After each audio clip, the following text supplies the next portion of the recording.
కూర్చున్నాను ఒక బెంచ్ మీద. మా హస్బెండ్ ఉన్నారు. మా ఫాదర్ గూడా ఉన్నారనమాట. మా ఫాదర్ అంటున్నారు మా హస్బెండ్‌తో, "ఆయన చూడండి చాగంటి గారిలాగా ఉన్నారు" అని. అయితే మా హస్బెండ్ అన్నారు, "చాగంటి గారిలాగా ఉండడం కాదండి మావయ్య గారు, చాగంటి గారే" అన్నారనమాట. నేను లేచి ఇలా చూసేసరికి ఆయన ఇలా తిరుగుతున్నారు. షాక్. ఆయన కాదా? ఆయన కాదా? అనుకున్నాననమాట. అంటే షర్ట్, ప్యాంట్‌లో ఉన్నారు కదా! రికగ్నైజ్ చేయలేదు. మనం టీవీలో ఎలా చూస్తాం, బొట్టు పెట్టుకొనే ఉన్నారు. కండువా, పంచ అలా చూస్తాం కదా! డైరెక్ట్‌గా చూసేసరికి అస్సలు గుర్తుపట్టలేదు. ఆయన కాదా అని నమస్తే సార్ అన్నాను. నమస్తే అమ్మా అన్నారనమాట.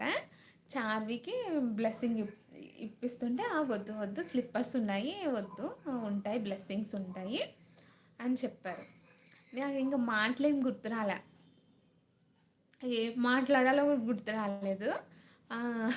చూసిన వెంటనే ఏం పలకరిస్తాం, బాగున్నారా అంటాం కదా! అలా బాగున్నారా సార్ అని అన్నాను అంతే. బాగున్నానమ్మా అన్నారు.